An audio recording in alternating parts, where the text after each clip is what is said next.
KCD ನೇತೃತ್ವರ್ತಕ್ಕಂಥ ದೇಶವ್ಯಾಪಿ ಮುಷ್ಕರಕ್ಕೆ ಜಯವಾಗಲಿ. ದೇಶವ್ಯಾಪಿನರ್ತಕ್ಕಂಥ ಕೆಸಿಡಿ ನೇತೃತ್ವದಲ್ಲಿರ್ತಕ್ಕಂಥ ಮುಷ್ಕರಕ್ಕೆ ಜಯವಾಗಲಿ. ಮೋದಿಯವರೇ ನಿಮ್ಮನ್ನು ತೋರಿಸಲಿಕ್ಕೆ ಬಂದಿದ್ದೇವೆ.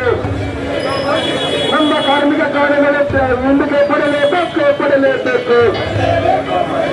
ನಮಗೆ ಮರಣ ಶಾಸನವಾದಂಥ ಕಾರ್ಯಗಳ ಹಿಂದಕ್ಕೆ ಬರಲೇಬೇಕು. ಯಾವ ಗಾಡಿಗಳು ಹೊರಗಡೆ ಇರಬೇಕಾದ್ರೆ ಬರೋದು ಯಾವಿಲ್ಲ. ದಯವಿಟ್ಟು ನಮ್ಮ ಬಿಸಿ ಊಟ ಅಕ್ಕ ತಂಗಿಯಂದಿರು ಸೊ ಹಿಂಬಾಯಿ ಕೂಡ್ಬೇಕಂತ ಕೇಳ್ತಾ ಇದ್ದೀನಿ. ಅಲ್ಲಿ ಹಿಂದಿಗಳು ವಾಹನ ಬರ್ತಾವೆ. ದಯವಿಟ್ಟು ಗಾಡಿ ಯಾವ ಹೊರಗಡೆ ಬಿಡೋದು, ಹೊರಗಡೆ ಇರಬೇಕು ಗಾಡಿ. ದಯವಿಟ್ಟು ಎಲ್ಲ ಪ್ರತಿಯೊಬ್ಬರ ಕಾರ್ಮಿಕರು ಸಂಘಟಿತರು ಎಲ್ಲ ಸಂಘಟಿತರು ದಯವಿಟ್ಟು ಇದು ಪರ್ಯಂತದಲ್ಲಿ ಕೂಡಬೇಕು. ಯಾವ ಗಾಡಿಗಳು ಹೊರಗಡೆ ಬಿಡಬಾರ್ದು.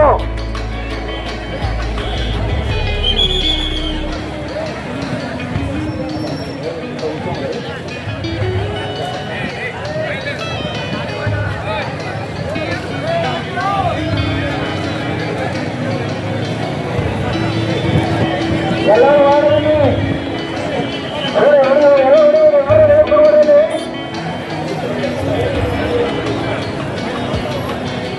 ಹೊಟ್ಟೆ ಹಸೋದು ಯಾರು ಹೊಟ್ಟೆ ತುಂಬಿಲ್ಲ. ಎಲ್ಲರೂ ಹೊಟ್ಟೆ ಹಸ್ತಾರೆ. ಇಲ್ಲಿ ಎಲ್ಲರೂ ಬಿಸಿಲು ಬನ್ನಿ. ಎಲ್ಲರೂ ಹೇಳಿ ಬನ್ನಿ.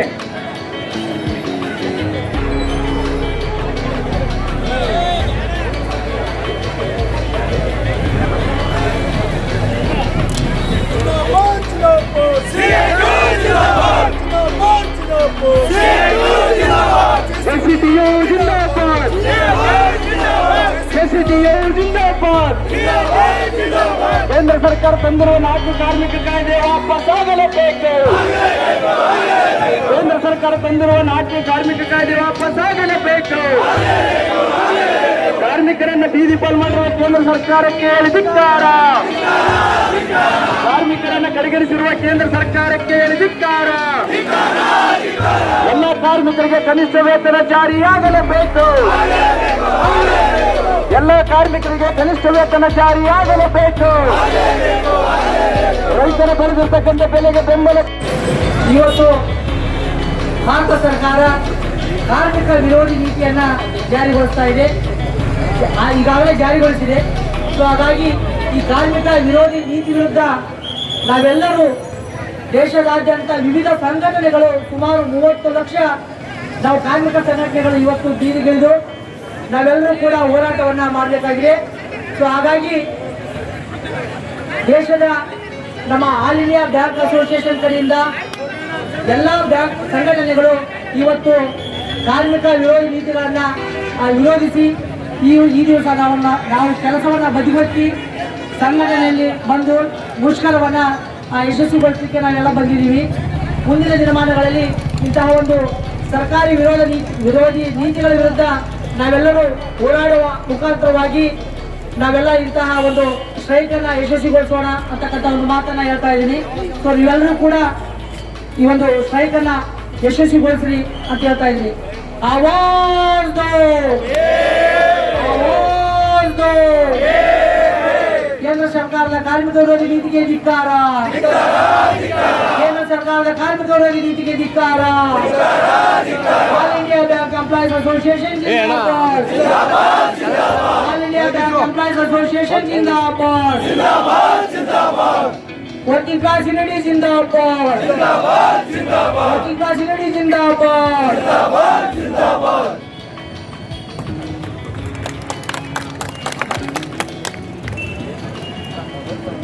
ದ್ವಿತೀಯ ಸಂಗಾತಿಗಳೇ, ನಮ್ಮ ಭಾರತದ ಒಂದು ಕೇಂದ್ರ ಸರ್ಕಾರ ವಿರೋಧಿ ನೀತಿಯನ್ನು ಅನುಸರಿಸಿ ಇಡೀ ದೇಶದಾದ್ಯಂತ ಇವತ್ತು ಸುಮಾರು 30 ರಿಂದ 35 ಲಕ್ಷ ಜನ ನಾವು ಕಾರ್ಮಿಕ ವಿರೋಧಿ ನೀತಿಯನ್ನು ಖಂಡಿಸಿ ಎಲ್ಲ ಬಣಗಳು LIC, ಪೋಸ್ಟ್, ಈಗ ಕಾರ್ಮಿಕ ವರ್ಗದವರು ಈ ಒಂದು ಸ್ಟ್ರೈಕಿಗೆ ಮುಷ್ಕರಕ್ಕೆ ನಾವು ಮುಂದಾಗಿದ್ದೀವಿ.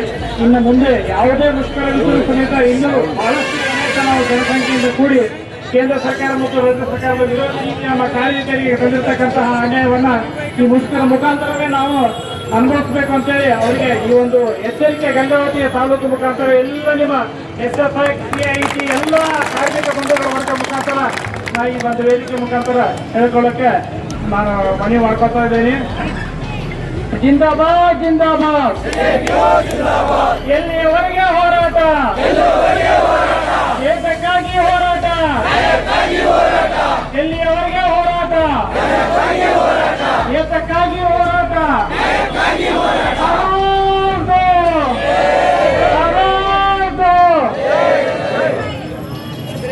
ಬ್ಯಾಂಕ್ ಗಂಗಾವತಿ ಎಲ್ಲ ಬ್ಯಾಂಕ್ ನೌಕರರ ಮುಖಂಡರು, ಕೆನರಾ ಬ್ಯಾಂಕು ಮತ್ತು ಉಳಿದ ಬ್ಯಾಂಕ್ಗಳ ಮುಖಂಡರು, ತಾಲೂಕು ಮುಖಂಡರು ಮತ್ತು ಜಿಲ್ಲಾ ಮುಖಂಡರು ಬಂದು ಮಾತಾಡಿದಾರ. ಅವ್ರಿಗೆ JCTಯಿಂದ ಅಭಿನಂದನೆ ಸಲ್ಲಿಸ್ತಾ ಇದ್ದೀವಿ. ಸಂಗಾತಿಗಳೇ, ಈಗ ಹಲವಾರು ಮುಖಂಡರು ಸಹ ಮಾತಾಡಿದ್ದಾರೆ, ಫೆಡರೇಷನ್ ಮುಖಂಡರು, ತಾಲೂಕು ಮುಖಂಡರು ಮಾತಾಡಿದ್ದಾರೆ. ದಯಮಾಡಿ ಎಲ್ಲ ಸಂಗಾತಿಗಳು ಇನ್ನೂ ಬರಲಿ. ಈಗಾಗಲೇ 4-5 ಕಡೆ ರಸ್ತೆ ರೋಗದಲ್ಲಿ ಜನಗಳು ಕುಂತಿದ್ದಾರೆ. ಈಗ ನಾನು 50 ಕಡೆ ಸುಮಾರು 1000 ಜನ ರೋಡಿನಲ್ಲಿ ಕುಂತ್ಕೊಂಡಿದ್ದಾರೆ. ಯಾವ ಗಾಡಿಗಳು ಬಿಡ್ತಾ ಇಲ್ಲ, ರಸ್ತೆ ರೋಗ ಮಾಡ್ತಾ ಇದ್ದಾರೆ. ದಾಸರ ಬ್ರಿಡ್ಜ್ ನಡ್ತಾ ಇದೆ. ಗುಂಡೂರು ಕಾಲೇಜಲ್ಲಿ 1000 ಜನ ಸಿಗ್ತಾರೆ. ಇಲ್ಲಿಂದ್ರೆ 10,000 ಜನ ಇಲ್ಲಿ ಕೂತ್ಬೋದಾಗಿತ್ತು. ಹೀಗಾಗಿ ಎಲ್ಲ ಜನಸಂಖ್ಯೆ ಆ ಭಾಗದಲ್ಲಿ ಕುಂತಕೈತಿದ್ವಿ. ಈ ಕಾಯ್ದೆ ಎಂತ ಕಾಯ್ದೆ ಅಂದ್ರೆ ಕಮ್ರೇಡ್ ಕೇಳ್ರಿ, ದುಡಿದದ್ದು ಕೂಲಿ ಕೇಳಲಾರ್ದಂತ ಪರಿಸ್ಥಿತಿ ಕಾಯ್ದೆ ಜಾರಿ ಮಾಡಿದಾರ. ದುಡಿದದ್ದು ಕೂಲಿ ಕೇಳಲಾರ್ದಂತ ಪರಿಸ್ಥಿತಿ ಕಾಯ್ದೆ ಜಾರಿ ಮಾಡಿದಾರ. ಕಾರ್ಮಿಕರಿಗೆ ವಿರೋಧಿಯಾದಂತ ಕಾಯ್ದೆ ಜಾರಿ ಮಾಡಿದಾರ. ಇವು ನಿಮ್ಮ ಕಾರ್ಮಿಕರ ಕಾನೂನು ಅಂತ ಹೇಳ್ತಾರ ಬಂಡಗೆಟ್ಟ ಸರ್ಕಾರಗಳು. ಅಲ್ರಿ, ಮಾಲಕರಿಗೆ ಅನುಗುಣವಾಗಿ ಕೆಲಸ ಮಾಡಿದ್ರೆ ಅವ್ರು ಕೊಟ್ಟಷ್ಟು ಕೂಲಿ ತಗೋಬೇಕಂತ ಕಾನೂನು ಮಾಡಿದ್ದಾರೆ ಇವರು. ಹಿಂದ್ಗಡಿತ್ತು ನೀವು ನಮ್ಗೆ ಗೊತ್ತಿಲ್ಲ, ಇದೇನಿರಿ ಏನ್ ಗೊತ್ತಾ, ಅವ್ರ ಮನೆಗೆ ಊಟಕ್ಕಾಗಿ ಮಕ್ಕಳು ಬರ್ತದ್ರು ಅಂತ ಪರಿಸ್ಥಿತಿ ಈ ಕಾಯ್ದೆ ಮಾಡಿಟ್ಟಿದ್ದಾರ. ಏನಾದ್ರು ಹಿಂಗ್ ಹೋರಾಟ ಮಾಡಿದ್ರೆ ನಾವ್ ಏನ್ ಮಾಡ್ತಾ ಗೊತ್ತಾ, ನೀವು ಕುಂತ್ಕೊಂಡವ್ರಿಗೆ 1 ತಿಂಗಳ ಜೈಲ್ ಶಿಕ್ಷೆ, ಭಾಷಣ ಮಾಡಿದವ್ರಿಗೆ 2 ತಿಂಗಳ 25,000 ಶಿಕ್ಷೆ ಈ ಕಾಯ್ದೆ ಮಾಡಿದ್ದಾರ. ಅಂಗನವಾಡಿ ಕೇಳಂಗಿಲ್ಲ, ಗ್ರಾಮ ಪಂಚಾಯತ್ ನೌಕರರು ಪಂಚಾಯತ್ ಕೇಳಂಗಿಲ್ಲ, ಅಮಲಿ ಕಾರ್ಮಿಕರು ಕೇಳಂಗಿಲ್ಲ, ಆಟೋ ಚಾಲಕರು ಕೇಳಂಗಿಲ್ಲ, ಲಾರಿ ಚಾಲಕರು ಕೇಳಂಗಿಲ್ಲ, ಬಿಸಿ ಊಟ ಅಕ್ಷರ ಯಾರು ಏನು ಕೇಳಬಾರ್ದು ಅಂತ. ಬ್ಯಾಂಕ್ ನೌಕರರು ಏನು ಕೇಳಬಾರ್ದು, LIC ನೌಕರರು ಕೇಳಬಾರ್ದು, ರೈಲ್ವೆ ಇಲಾಖೆ ನೌಕರರು ಕೇಳಬಾರ್ದು. ಯಾರು ಕೇಳಬೇಕು ಇವ್ರನ್ನ? ಬೆಂಗಳೂರಲ್ಲಿ ಈ ಮೆಸೇಜ್ ಬಂತು, ಇಂಜಿನಿಯರು, ITI ಓದಿದರು ಲಕ್ಷಗಟ್ಟಲೆ ಪೇಮೆಂಟ್ ತಗೊಂಡು ನೋಡಿ ಕೂತಿದ್ದಾರೆ ಈಗ ಅವರು. ಈ ಕಾಯ್ದೆ ಬೇಡ ಅಂತ ನಾವೇನು ಲಕ್ಷಗಟ್ಟಲೆ ತಿಂಗಳು ಬಂತಂದ್ರೆ ಲಕ್ಷ ಪೇಮೆಂಟ್ ತಗೊಂಡ್ರೆ ಕಾಯ್ದೆ ದೊಡ್ಡ ಮಾರಕ್ ಅಂತ ಹೇಳ್ತಾ ಇದಾರೆ ಅವರು. ಈಗ ಬೆಂಗಳೂರಲ್ಲಿ ಅರೆಸ್ಟ್ ಆಗ್ಲಿಕ್ಕೆ 30 ಕೋಟಿ ಜನ ರೋಡ್ ನಿಂತಿದ್ದಾರ. ನಾನು ಇನ್ನೂ ಯೋದು ಅನ್ನೋಕ್ಕಾಗ್ತದೆ. ಹೆಂಗ ಗೊತ್ತಾ, ಇವತ್ತು ಮಾಲ್ಗಳಲ್ಲಿ ಕಾರ್ಮಿಕರಿಲ್ಲ, ಗೊತ್ತಿದೆ ನಿಮ್ಗೆ. ನಾವು ಅಮೆರಿಕ ಕಾರ್ಮಿಕರು ಯಾರು ಕಾರ್ಮಿಕರಿಲ್ಲ. ಆ ಪರಿಸ್ಥಿತಿ ಎಲ್ಲ ವರ್ಗದಲ್ಲಿ ಕಾರ್ಮಿಕರಿಲ್ಲದಂತ ಪರಿಸ್ಥಿತಿ ಬಹಳ ದಿನಗಳಿಲ್ಲ. ಈ ಕಾಯ್ದೆ ಬೇಕಾ ನಮಗೆ?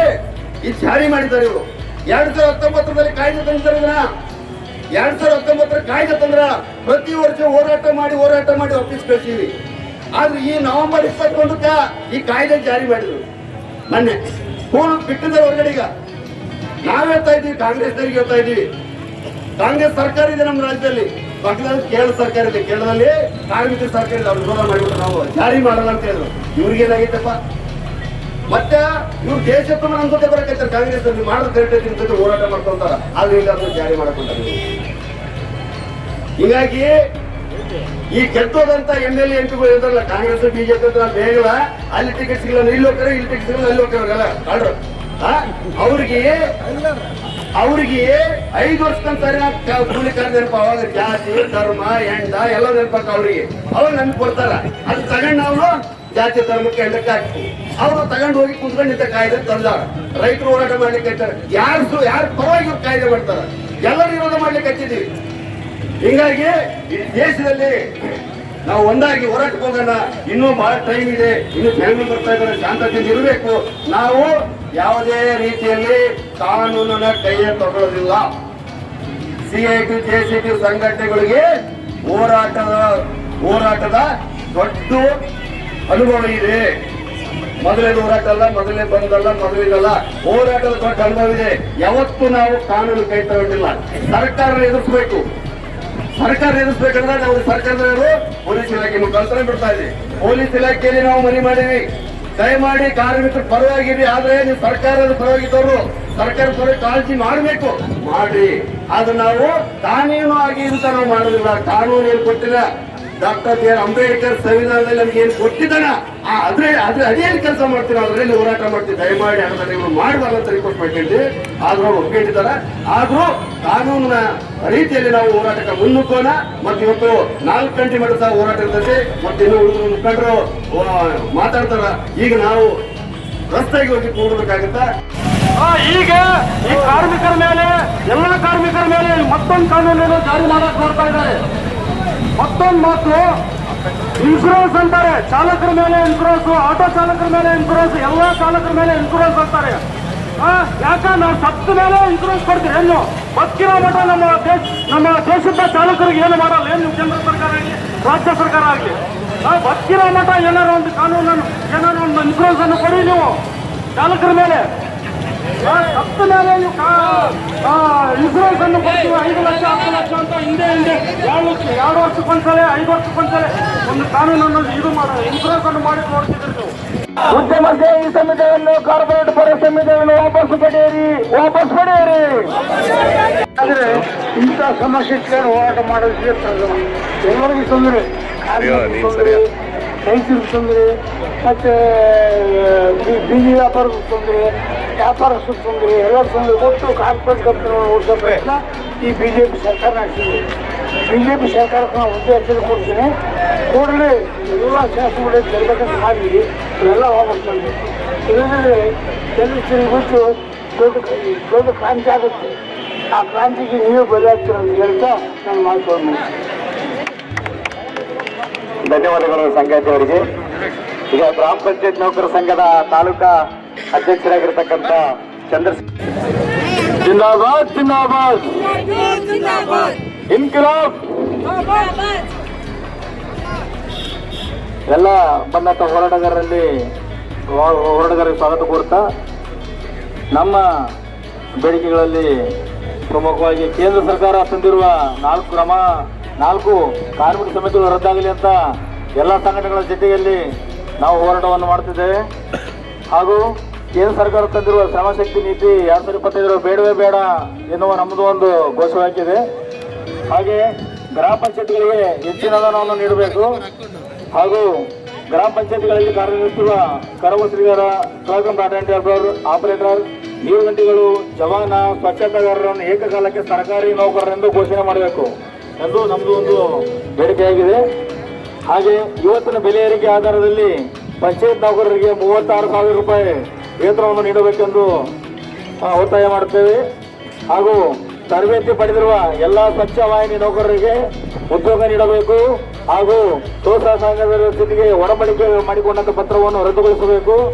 ಪ್ರತಿ ವರ್ಷ ನವೀಕರಣ ಪದ್ಧತಿಯನ್ನು ರದ್ದುಪಡಿಸಬೇಕು. ಹಾಗೆ 15ನೇ ಹಣಕಾಸಿನಲ್ಲಿ ವೇತನ ಪಾವತಿಸಬೇಕು. ಹಾಗೂ ಪ್ರತಿಯೊಂದು ಪಂಚಾಯತಿಗೆ ಒಬ್ಬ ಚಾಲಕರನ್ನು ಪರಿಗಣಿಸಿ 15,000 ವೇತನ ನೀಡಬೇಕೆಂದು ಒತ್ತಾಯ ಮಾಡ್ತೇವೆ. ಹಾಗೆ 1,20,000 ಆದಾಯ ಇರುವ ನೌಕರರ ಮತ್ತು ಕಾರ್ಮಿಕರ ಪಡಿತರ ಚೀಟಿಯನ್ನು ರದ್ದುಪಡಿಸದೆ ಆದಾಯದ ಮಿತಿಯನ್ನು ತಾವು ನಿಗದಿ ಮಾಡುತ್ತಿರುವ ಕನಿಷ್ಠ ವೇತನವನ್ನು ಮಾನದಂಡವಾಗಿಟ್ಟುಕೊಂಡು ಆದಾಯದ ಮಿತಿಯನ್ನು ಹೆಚ್ಚಿಸಬೇಕೆಂದು ಒತ್ತಾಯ ಮಾಡುತ್ತೇವೆ.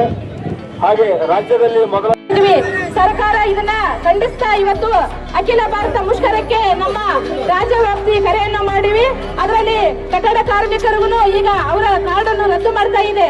ಯಾಕಂದ್ರೆ ಕಾರ್ಡ್ ನಮ್ಮ ಕಾರ್ಮಿಕ ಕಾಯ್ದೆಗಳ ಅನುವಾಗಿ ಈಗ 4 ಕಾಯ್ದೆಗಳನ್ನು ರದ್ದು ಮಾಡೋದನ್ನು ನಾವು ಖಂಡಿಸ್ತಾ ಇದ್ವಿ. ಯಾಕಂದ್ರೆ ನಮ್ಮ ಅಂಗನವಾಡಿ ಮಕ್ಕಳನ್ನು ಅದರಲ್ಲಿ ಕಟ್ಟಡ ಕಾರ್ಮಿಕರಲ್ಲಿ ಕೆಲಸ ಮಾಡ್ತಾ ಇದ್ದಾರೆ, SFI ನಲ್ಲಿ ಕೆಲಸ ಮಾಡ್ತಾ ಇದ್ದಾರೆ, ಪ್ರತಿಯೊಂದು ರಂಗದಲ್ಲಿ ನಮ್ಮ ಅಂಗನವಾಡಿ ಮಕ್ಕಳು ಕೆಲಸ ಮಾಡ್ತಾ ಇದ್ದಾರೆ.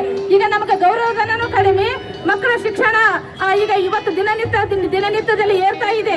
ಆದ್ರೆ ನಮ್ಗೆ ಬಾಡಿಗೆ ಕಟ್ಟಕ್ ಆಗ್ತಾ ಇಲ್ಲ, ಮಕ್ಕಳಿಗೆ ಸ್ಕೂಲ್ ಫೀಸ್ ಕಟ್ಟಕ್ ಆಗ್ತಾ ಇಲ್ಲ, ಮನೆ ನಡೆಸಕ್ ಆಗ್ಲಾರ್ದಿರುವಂತ ಈ ಸರ್ಕಾರಕ್ಕೆ ನಾವು ಧಿಕ್ಕರಿಸುತ್ತಾ ಮುಂದ ಈಗ ಈ JCT ಹೋರಾಟದಲ್ಲಿ ಏನ್ ತೀರ್ಮಾನ ತಗೋತಾರ ಅದಕ್ಕೆಲ್ಲ ನಾವು ಬದ್ಧರಾಗಿ ನೀವು ಸಹಕಾರ ನಮ್ ಜೊತೆಗೆ ಕೊಡ್ತಾ ಇದ್ರಿ, ನಾವು ನಿಮ್ ಜೊತೆಗೆ ಇರ್ತೀವಿ.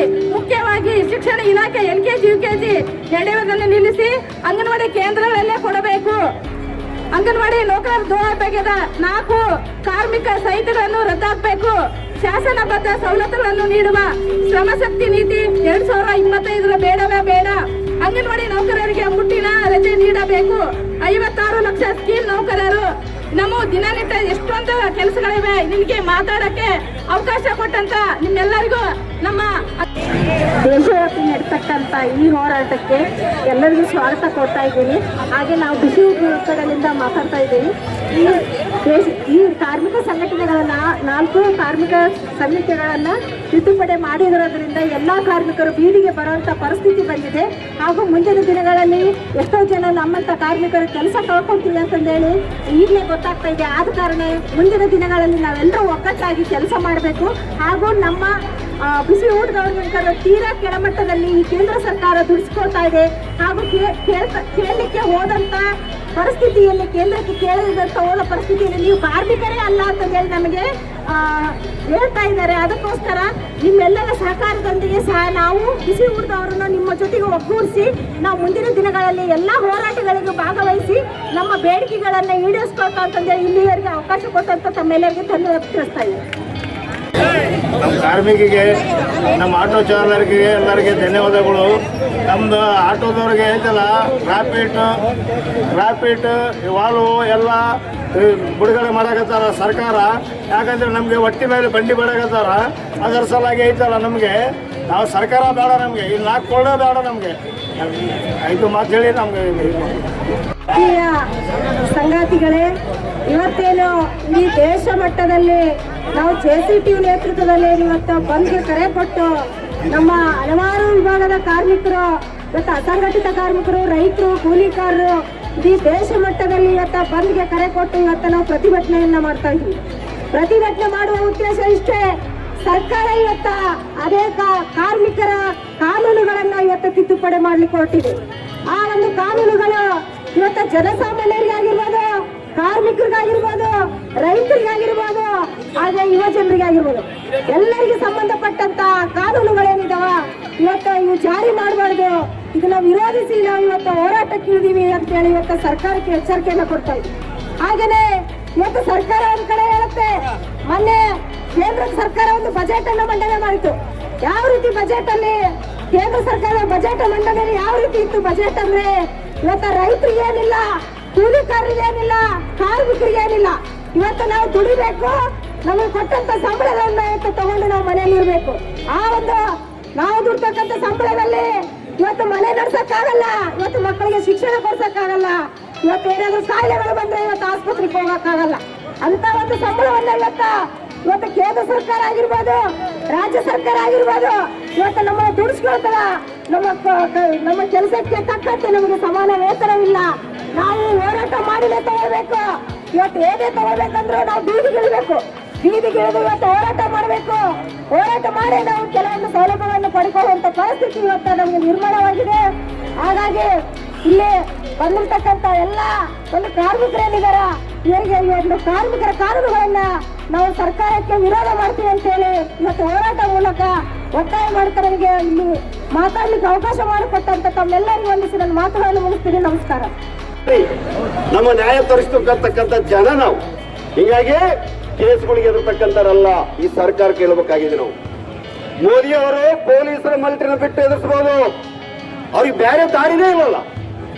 ತಾನು ಬಂದು ಮೀಡಿಯಾಗಳಲ್ಲಿ ಮುಂದೆ ನಿಂತು ಮಾತಾಡ್ತಕ್ಕಂಥ ಧೈರ್ಯ ಇಲ್ಲ, ಕಾರ್ಮಿಕರ ರೈತರ ಎದುರ್ತಕ್ಕಂಥ ಧೈರ್ಯ ಇಲ್ಲ. ಹಿಂಗಾಗಿ ಮೀಡಿಯಾಗಳು ಮುಂದೆ ನಿಂತು ಮಾತಾಡೋದಿಲ್ಲ, ಜನಗಳ ಮುಂದೆ ನಿಂತು ಮಾತಾಡೋದಿಲ್ಲ. ಯಾಕಂದ್ರ ಡೆಲ್ಲಿಯ ಗಡಿಯಲ್ಲಿ 1 ವರ್ಷಗಳ ಕಾಲ ರೈತರು ಹೋರಾಟ ಮಾಡಿ ಕಾಯ್ದೆನ ತೆಗೆದು ನಮ್ಮ ಮುಂದಿದೆ. ಅವಾಗ ಆ ಸಂದರ್ಭದಲ್ಲಿ ರೈತರ ಉದ್ದೇಶಿಸಿ ಮಾತಾಡ್ತಕ್ಕಂಥ ಯೋಗ್ಯತೆ ನರೇಂದ್ರ ಮೋದಿಗೆ ಇರಲಿಲ್ಲ. ಅಂದ್ರ ಜನಗಳ ಮಾತಾಡ್ತಕ್ಕಂಥ ಶಕ್ತಿ ಇಲ್ಲ. ಹಿಂಗಾಗಿ ಇಡೀ ದೇಶದಲ್ಲಿ ಪೊಲೀಸರ ಮುಖಾಂತರ ಇವತ್ತು ದಬ್ಬಾಳಿಕೆ ಮಾಡಲಿಕ್ಕೆ ನಮ್ಮ ಹೊಂಟಿದ್ದಾನ. ನಾವು ಇಡೀ ದೇಶದ ಜನಗಳು ನಾವು ಇವತ್ತು ಪೊಲೀಸ್ ಇಲಾಖೆಗೆ ಕೆಲಸ ಮಾಡ್ತಕ್ಕಂಥ ನಮ್ಮ ಅಣ್ಣ ತಮ್ಮಂದ್ರಿಗೆ ಅವ್ರಿಗೆ ಹಗಲು ರಾತ್ರಿ ಕೆಲಸ ಹಚ್ಚಿದಾರೆ, ಅವ್ರಿಗೆ ಕೇಳಕ್ ಧ್ವನಿ ಇಲ್ಲ. ಮಿಲಿಟರಿಯಲ್ಲಿ ಹಗಲು ರಾತ್ರಿ ಕೆಲಸ ಮಾಡಕಂತ ಅವ್ರಿಗೆ ಧ್ವನಿ ಇಲ್ಲ. ಸರ್ಕಾರಿ ನೌಕರಿಗೆ ಧ್ವನಿ ಇಲ್ಲ. ಧ್ವನಿ ಇಲ್ದಂಗ ಮಾಡ್ಯಾರ. ಧ್ವನಿ ಇಲ್ದಂಗ ಮಾಡಿ ಕಾರ್ಮಿಕರ ಕಾಯ್ದೆನ ಕಾರ್ಪೊರೇಟರ್ ಕಾಯ್ದೆ ಮಾಡಿ ಕಟ್ಟಿದ್ದಾರ.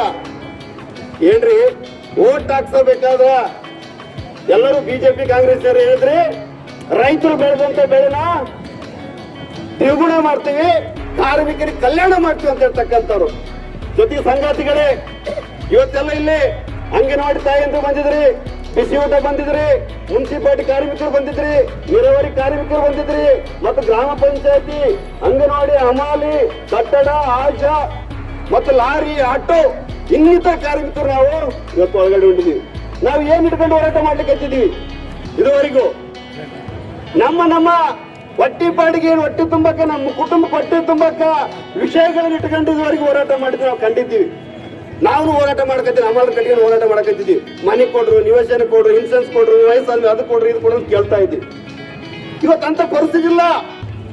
ಇವತ್ತು ನಾವು ಕಾರ್ಮಿಕರಾಗಿ ಉಳ್ಕೊಳ್ತೀವ ಅಂತ ಪರಿಸ್ಥಿತಿ ಬಂದಿದೆ. ಇವತ್ತು ಏನ್ ಮಾಡಿದೆ ಕೇಂದ್ರ ಸರ್ಕಾರ ಅಂದ್ರ, ನಮ್ಮನ್ನ ಓಟ್ ಹಾಕ ಮಿಷನ್ಗಳು ಮಾತ್ರ ಮಾಡಿದೆ. ಅದು ಒಂದು ನಮಗೆ ಹಕ್ಕು ಕೊಟ್ಟಾರ, ಓಟ್ ಹಾಕಕ್ಕ. ಬದ್ದ ಹಕ್ಕುಗಳನ್ನೇ ಕಿತ್ಕೊಂಡಾರ. ನೋಡ್ರಿ, ದೇಶದಲ್ಲಿ ಹೋರಾಟ ಮಾಡ್ಬೇಕಂದ್ರ ಅನುಮತಿ ತಗೋಬೇಕಂತ ಎಲ್ಲ ಕಡೆಯಿಂದ ರೀ. ದೇಶದ ವಾರಸದಾರ ನಾವು ನಿಮ್ಮನ್ನ ಕೇಳಿ ಹೋರಾಟ ಮಾಡ್ಬೇಕು. ಸರ್ಕಾರ ಅಪ್ಪಣೆ ಕೇಳಿ ರೀ, ನಾವು ಓಟ್ ಹಾಕಿದ್ಮೇಲೆ ನೀವು ರೀ, ನಿಮ್ಮ ಅಪ್ಪನ ದೇಶ ಅಲ್ಲ ಇದು, ನಮ್ಮ ದೇಶ ಅಂತ ಹೇಳಕ್ಕೆ ದೇಶದಲ್ಲಿ ಇವತ್ತು ದೇಶ ನಮ್ದು. ಕಾರ್ಮಿಕರು, ಕೂಲಿಕಾರರು, ರೈತರ ದೇಶ ಇದು.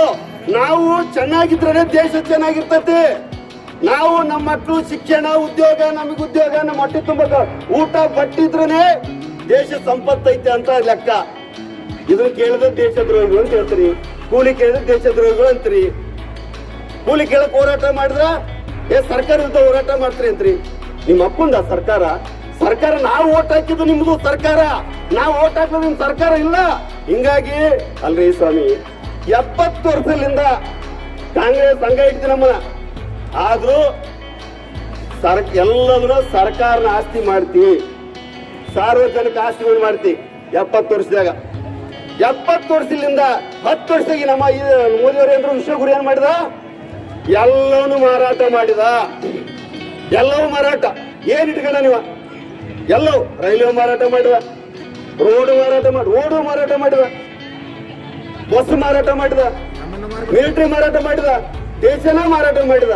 ಮತ್ತೆ ಇದು ದೇಶದ ವಿಶ್ವಗುರು ಅಂತ ನಾಚಿಗೆ ಬರ್ಬೇಕಲ್ವಾ ದೇಶದಲ್ಲಿ? ಮತ್ತು ರೈತರ ಸಮಿತಿ ಇವತ್ತು ಬ್ಯಾರೆ ದೇಶದ ಬೀಜಕ್ಕೆ ಒಪ್ಪಂದಕ್ಕೆ ಸಹಿ ಹಾಕ್ಯಾನ ಮೊನ್ನೆ. ಬ್ಯಾರೆ ದೇಶದ ಬೀಜ ನಮ್ಮ ದೇಶದ ಎಲ್ಲಾಗ ಆಗ್ತಾ ಇದೆ. ಪುನಾಸ ಕೃಷಿ ಉತ್ಪನ್ನಕ್ಕ ಎಂತ ಮಾರಕ ನೋಡ್ರಿ 3 ದಿನದಲ್ಲಿ. ಇಂತ ಬ್ಯಾರೆ ದೇಶದ ಬೀಜ ನಮ್ಮ ದೇಶ ಯಾಲ್ರಿ? ರೈತರಿಗೆ ಗೊತ್ತಿದೆ ಯಾವ ಬೀಜ ಹಾಕ್ಬೇಕು. ನಾವು ರೈತರ ಮಕ್ಕಳು, ನಮ್ಮ ಭೂಮಿಗೆ ಯಾವ ಬೀಜ ಹಾಕಿರ ಅರ್ಥದಿಂದ ಬ್ಯಾರೆ ದೇಶವನ್ನು ನಮ್ ಬೀಜ ಹಾಕ್ಬೇಕು. ಅವನು ಎಂತ ಕಾನೂನು ನೋಡ್ರಿ. ಒಂದ್ ಕಡೆ ಕಾರ್ಮಿಕರು ಪರವಾಗಿಲ್ಲ, ರೈತರ ಪರವಾಗಿಲ್ಲ, ವ್ಯಾಪಾರಸ್ಥರು ಪರವಾಗಿಲ್ಲ. ನೋಡಿ, ಮಾಲ್ಗಳು ಬಂದು ವ್ಯಾಪಾರಸ್ಥರ ಮುಂದಿನದಲ್ಲಿ ನಾವು ಗಂಜಾಮಲ್ರಾಗಿ ಇರಕ್ ಆಗಲ್ಲ. ಯಾಕಂದ್ರ ಇವತ್ತು ಕಾರ್ಪೊರೇಟರ್ ಡೈರೆಕ್ಟ್ ಆಗಿ ರೈತರನ್ನ ಖರೀದಿ ಮಾಡ್ತಾರ. ಒಂದು ಮಿಷನ್ ಹಚ್ಚಿ, ಅವಾಗ ನಾವು ಕಾರ್ಮಿಕರು ಇರೋದಿಲ್ಲ, ಬರೀ ಮಿಷನ್ಗಳು ಮತ್ತು ಮಾಲ್ಗಳು ಇರ್ತಾವ, ಆಟೋಗಳು ಇರೋದಿಲ್ಲ, ಯಾರು ಇರಲಾರ ಪರಿಸ್ಥಿತಿ ಬರ್ತಾ ಇದೆ. ಅಂತ ದಿನಗಳು ಬಹಳ ದಿನಗಳು ಮುಂದಿಲ್ಲ. ಇನ್ನೊಂದು 10 ವರ್ಷದಾಗ ಆ ದಿನಗಳು ಕಾಣ್ತವು. ಅಂಗನವಾಡಿ, ಬಿಸಿ ಊಟ ಮತ್ತು ಪಂಚಾಯತ್ ಅಂತ ಅವ್ರು ಕೂಡ ಅವ್ರು ಲೆಕ್ಕಕ್ಕೆಲ್ಲ ಹೋಗ್ತಾರ. ಅವ್ರು ಕಾರ್ಮಿಕರಲ್ಲ, ಅವ್ರು ಗೌರವ ಅಂತ ಹೇಳ್ತಾರ ಅವರು. ಹಿಂಗಾಗಿ ಈ ಕಾಯ್ದೆ ಉಳಿಬೇಕಂತ ಹೋರಾಟ ಮಾಡ್ತಾ ಇದ್ವಿ. ಮೊದಲು ಕಾರ್ಮಿಕರ ಕಾಯ್ದೆ ಉಳಿದವರು ಮಾತ್ರ ಇಟ್ಕೊಂಡು ನಾವು ನಮ್ಮ ಬೇಡಿಕೆ ಇಟ್ಕೊಂಡು ಹೋಗ್ಬೇಕಾಗತ್ತ. ಈ ಕಾರ್ಮಿಕರ ಕಾಯ್ದೆ ಅಂತ ಹಿಂಗೇನು ಇನ್ನೊಂದು 4-5 ತಿಂಗಳ ನಂತರ ಹಿಂಗ್ ಹೋರಾಟ ಕರೆ ಕೊಡೋದು ಬರ್ತದೆ ಇಲ್ಲ. ಆ ಕಾಯ್ದೆ ಜಾರಿ ಆಗ್ತದ. ಏನ್ ಗೊತ್ತಾ? ನೀವು ನಿಂತ್ಕೊಂಡಾಗ 1 ತಿಂಗಳು ಸಜೆ ಮಾಡ್ತಾರ. ನಾವು ಭಾಷಣ ಮಾಡಿದ್ರೆ 2 ತಿಂಗಳ ಸಜೆ 25,000 ರೂಪಾಯಿ ದಂಡ ಹಾಕ್ತಾರ. ಇನ್ನೂ 4 ತಿಂಗಳದಾಗ ಅಂತ ಕಾಯ್ದೆ ಇದು. ಮತ್ತು ಮಾಲಕರಿಗೆ ಏನಾದ್ರು, ಅಥವಾ ನಮ್ಮ ಆಟೋದ ಮಾಲಕರು ಅಥವಾ ಅಂಗನವಾಡಿ, ಬಿಸಿ ಊಟ, ಪಂಚಾಯತಿ, ಹಮಾಲಿ, ಆಟೋ ಮತ್ತು ಲಾರಿ ಚಾಲಕರು ಯಾರಾದ್ರೂ ನಮ್ಗೆ ಪೇಮೆಂಟ್ ಹೆಚ್ಚಳಬೇಕಂತಂದು ಕೇಳಿದ್ರಂದ್ರೆ 14 ದಿನ ಮುಂಚಿತವಾಗಿ ಅವರಿಗೆ ಲೆಟರ್ ಕೊಡ್ಬೇಕು. ಸರ್ಕಾರಕ್ಕೆ ಅಥವಾ ಮಾಲಕರಿಗೆ ಯಾರಿಗಾದ್ರೂ ಲೆಟರ್ ಕೊಡ್ಬೇಕು. ಅವ್ರು ಏನಾದ್ರು ಮಾತುಕತೆ ಕರೆದ್ರು ನೋಡೋಣ ಮುಂದಂತ ಇದ್ರ ಒಳ್ಳೆ ಹೋರಾಟ ಮಾಡಂಗಿಲ್ಲ. ನಾವು ಹೋರಾಟ ಮಾಡಿದ್ರೆ ಸರ್ಕಾರ ದ್ರೋಹಿಗಳಂತ, ಸರ್ಕಾರದ ದೇಶದ ದ್ರೋಹಿಗಳು, ಸರ್ಕಾರದ ವಿರೋಧಿಗಳು ಅಂತ ಈ ಕಟ್ಟ ಕೊಂಟಾನ ಮೋದಿಯವರು. ಹಿಂಗಾಗಿ ಈ ಕಾಯ್ದೆನ ಇಡೀ ದೇಶಾದ್ಯಂತ ಎಲ್ಲ ದುಡಿಯುವ ಕಾರ್ಮಿಕರು ವಿರೋಧ ಮಾಡ್ಲಿಕ್ಕೆ ಹತ್ತಿದ್ವಿ. ವಿರೋಧ ಮಾಡೋ ಭಾಗವಾಗಿ ಇವತ್ತು 30 ಕೋಟಿ ಜನಿಗೆ ರಿಪೋರ್ಟ್ ಬಂತು. ಇಡೀ ದೇಶದಲ್ಲಿ 30 ಕೋಟಿ ಜನ ಬೀದಿಗಿಳಿದಿದ್ರ. ಅದ್ರಲ್ಲಿ 15ರಿಂದ 20 ಲಕ್ಷ ಜನ ಅರೆಸ್ಟ್ ಆಗಿದ್ದಾರ. ಪೊಲೀಸರ ಮುಖಾಂತರ ಅರೆಸ್ಟ್ ಮಾಡಿಸಿದ್ದಾರ. ಬೆಂಗಳೂರಲ್ಲಿ, ಡೆಲ್ಲಿಯಲ್ಲಿ, ಚೆನ್ನೈನಲ್ಲಿ ಮೆಸೇಜ್ ಬಂದಿದೆ. ಎಲ್ಲ ಕಡೆ ಅರೆಸ್ಟ್ ಮಾಡಿ ಬಂಧನಕ್ಕೆ ಹಾಕಿದ್ದಾರ. ಹಿಂಗಾಗಿ ಬಂಧನ ನಮ್ಗೇನು ಹೊಸದಲ್ಲ, ಕೇಸು ಹೊಸದಲ್ಲ. ಈ ಕಾಯ್ದೆ ಹೋಗುವವರೆಗೆ ಈ ಹೋರಾಟನ ಮುಂದುವರಿಸ್ತೀವಿ. ನಾಳೆ ಕಾಯ್ದೆ ನೋಡ್ರಿ, ಕೆಲವರು ಹೇಳ್ತಾ ಇದಾರ ಕಾಯ್ದೆ